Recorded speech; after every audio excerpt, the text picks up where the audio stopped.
Does Elf feel so emotional beneath all the glitter and candy canes?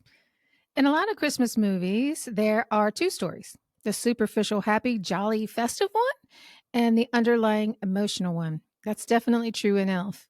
If you think about what's going on here, Buddy's an adoptee who experiences abandonment twice, once by his birth parents, then by the society and family that he was born into.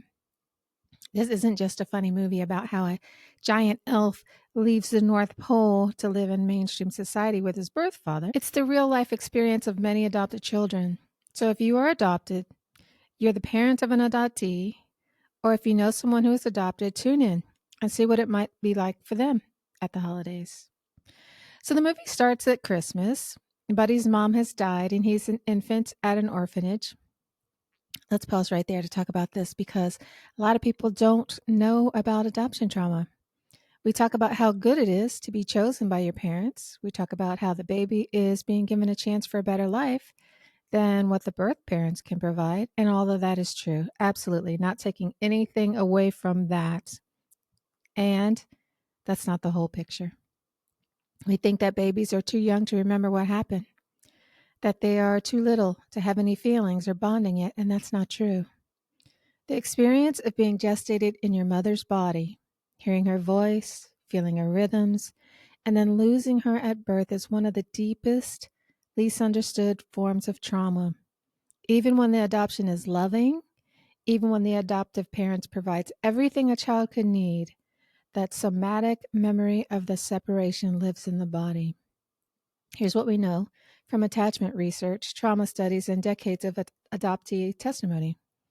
From about 25 weeks gestation, a fetus can recognize a mother's voice, feel her heartbeat, sense her hormonal states, attune to her nervous system, anticipate her movements, breath, and rhythms. The mother is the baby's entire world, the first environment, the first relationship, the first mirror of safety. The mother's voice is not just a sound, it's a regulatory anchor. Her heartbeat is not just a rhythm, it's the baby's first home. The baby recognizes her as his or her person long before birth. So when a baby is separated from that familiar presence at birth, the nervous system registers it as danger, disorientation, abandonment, the loss of the primary regulator. Now, the brain is not yet formed enough for the baby to talk about it or think about it concretely, but that baby is a sensory being, and that experience is absolutely real.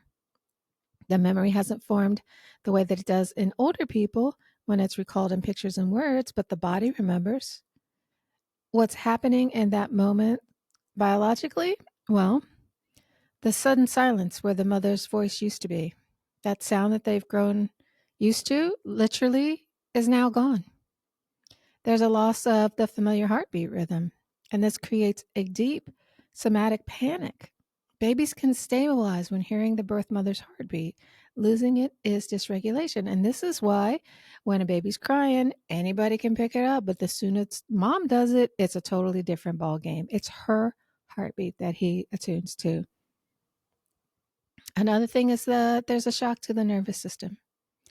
Newborns separated at birth often show signs of elevated cortisol, inconsolable crying, difficulty self-soothing, disrupted sleep, difficulty regulating breath and temperature. Implicit memory forms a template of the world, so the body is saying, the person I imprinted on has disappeared. The world is not predictable, safety is not guaranteed, love is not permanent.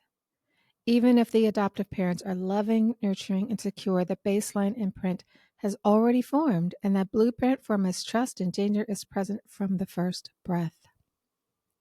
As teens and adults, adoptees describe a deep, nameless longing. Now, this is not true for everybody. I have some adoptee clients who they just say everything's really fine. But this is a very common thing, and often they do say that there is a deep, nameless longing. Not for a particular person at first, but it's a feeling. The feeling of that original womb connection. They report a fear of abandonment that feels larger than the situation because it's tied to that original pre-verbal loss. They report a sense of rootlessness, a feeling of floating, like you're not anchored to the world the way that others seem to be. There's hypervigilance in relationships. They're waiting for people to leave. They're trying to be perfect so people won't leave. Or they're pulling away first to avoid being hurt again. They often have difficulty with identity because the first identity, I am my mother's baby, was severed before it's fully formed. They have a tendency to be excessively self reliant because the body learned early, I only have myself. Adoptees carry an internal dialogue that can sound like, I feel like I was born grieving. Something's missing, and I can't name it. It's like I was cut away from myself. I don't remember it, but my body does. This is because the wound is somatic, so it's in the body. It's not a story yet. The way that a baby conceives of the world is really different than the way that you and I do. So it it's more of a body sensation. And please don't take this like I'm blaming birth mothers or adoptive parents. Both can love deeply, both can do their part, both can be a part of the healing, but the body keeps the score and the loss imprints before anybody makes a choice. So the trauma isn't about intention, it's about separation. So it doesn't matter what the intention is, the effect is still the same. So I know that's a heavy way to begin dissecting such a light, fun story, but if you don't get this part, you will miss why the ending is as meaningful as it really is. Okay, so we've established that Buddy's mother died. He's at an orphanage. Santa is there bringing toys for the kids, and Buddy crawls into his sack and is whisked away to the North Pole. Papa Elf volunteers to rear this baby without knowing that he's a human. Now, Buddy's a super misfit. He's way bigger than everybody else. He has zero aptitude for toy making. He knows something's off, but he doesn't know what it is. He overperforms to earn love. He tries really hard to be perfect. He works at the toy shop, but he's really slow. He sings and smiles like an elf. He's always cheerful. It's because he's a people pleaser. And this can be a trauma response. When a child is unusually good or cheerful or compliant, they're fawning. They're trying to avoid abandonment or ostracism. They're not just, oh, look what a good child he is. This could be a sign that something's really wrong. Now, Buddy's dad, Papa Elf, is actually a really good dad. They have a true bond and a secure attachment. Papa's a protector, a safe base, an emotional anchor, and is the only parent that Buddy knows. But as close as they are, Buddy still knows something is off. He still has identity confusion at his core. And the North Pole is a really nice, sweet place. It's magical. There's snow and all these magical colors everywhere. Play is encouraged. But this place is designed for elves, not humans. This is not Buddy's native environment. It just feels off. So he tries to fix it. He imitates elf culture to fit in. He studies and mimics how they eat, how they socialize, all the rituals. He looks like an elf on the outside. And if it wasn't for his enormous size, he would pass. Everybody loves Buddy. This is not a bad setup at all. Everyone's friendly. There's no bullying. No, nothing like that. But he's not abused or neglected. He's not in a bad place. It's just not his place.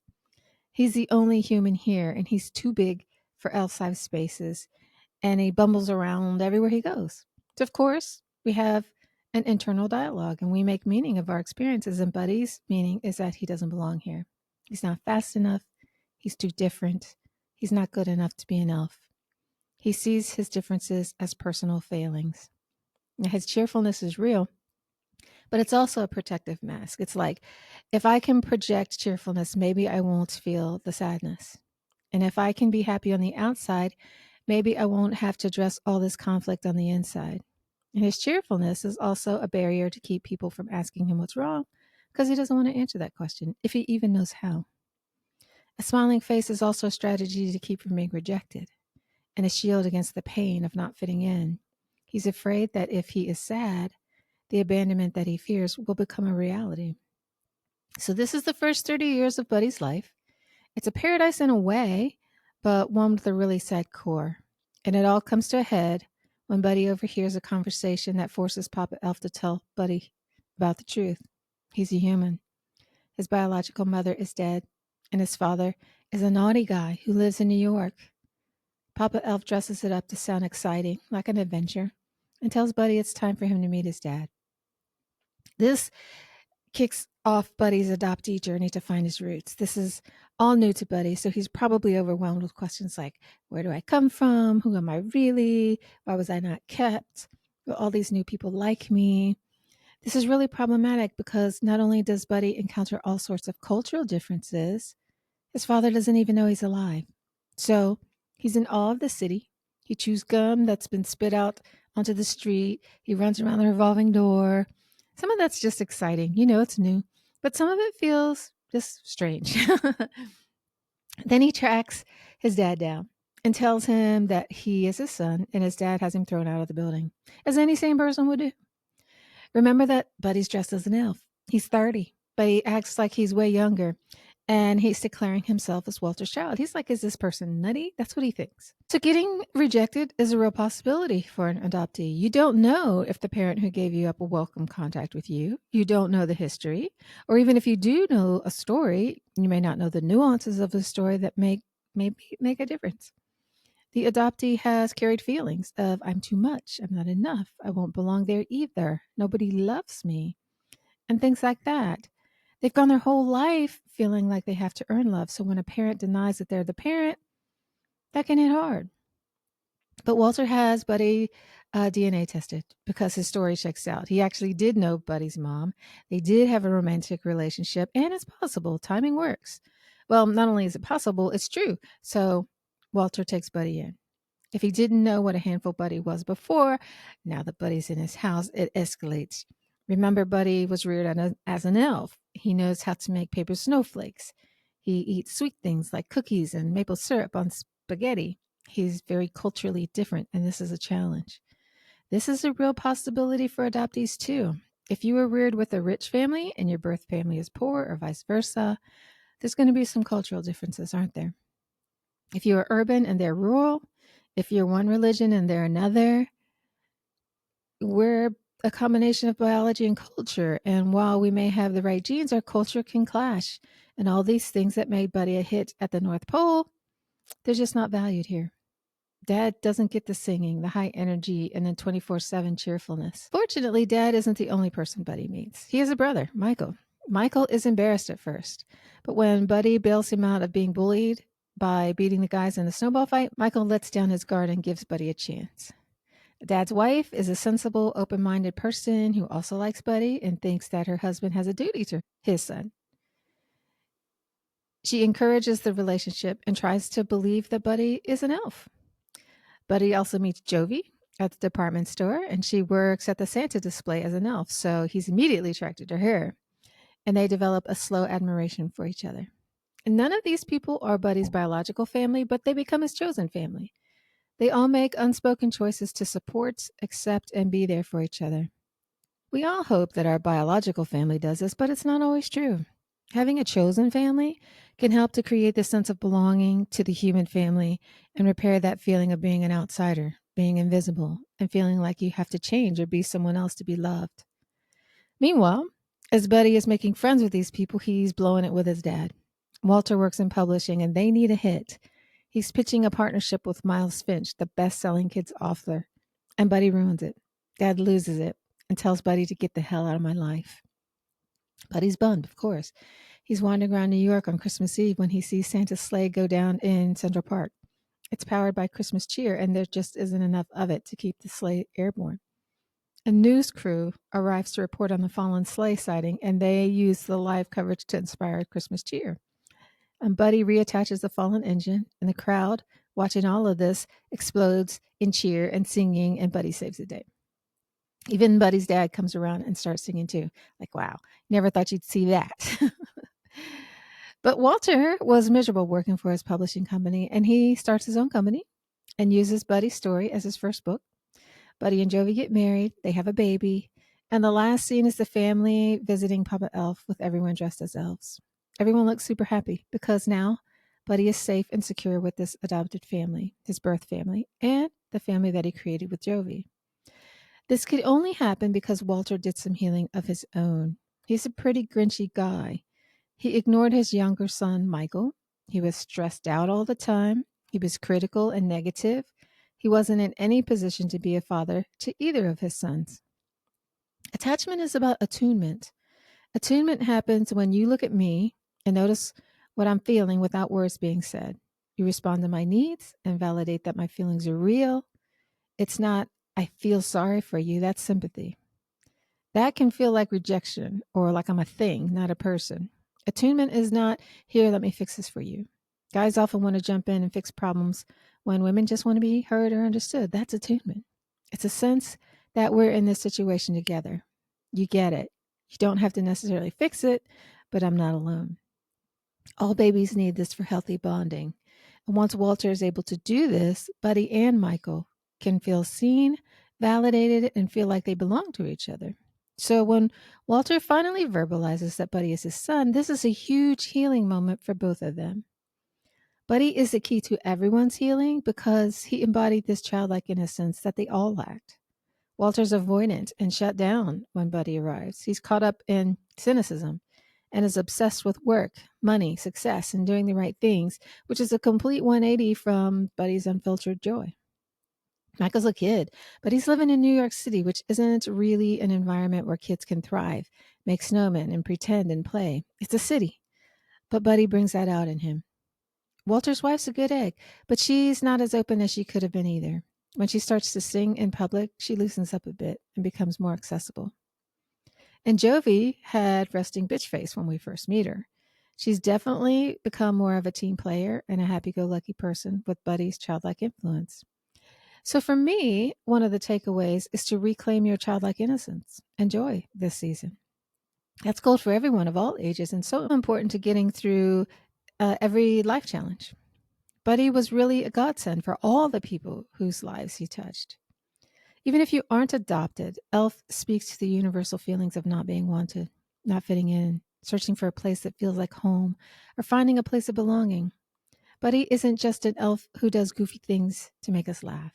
He's a symbol of resilience, innocence, and hope of finally finding a family or reuniting with the family in a healthy way. If you don't have that, I think it's a lifelong wish. We all yearn for a healthy, happy Currier and Ives or Norman Rockwell family and that type of holiday. I don't remember the name of the woman who asked for this movie. It was at IndieFest, but you know who you are. And it makes me happy to do videos for the Mental Health in the Movies channel that come directly from requests. So if there's a movie that you want to see covered, or a theme, or a character that you want me to talk about, let me know. I do have a really long list, and I don't feel like I'm making any progress on knocking it out, but I still really like requests. So keep them coming. The videos on this channel are a really easy and I hope entertaining way to learn about you and the people that you love, or maybe people that you don't really like. But after watching the video, they're at least someone you understand better. Lots of people don't know about the inner experience of adoptees. They may not have the words for it themselves, but here it is on Elf. Now you know. So tell me, did Buddy's story remind you of your own search for belonging? And if you're adopted, which part felt most real to you? Self is a fantasy piece, but it has a lot of heart and a lot of deep emotional themes. So let me know what resonated the most with you. And subscribe for more deep dives into movies and psychology behind the stories we love. Thanks for being here. Happy holidays. Cheers.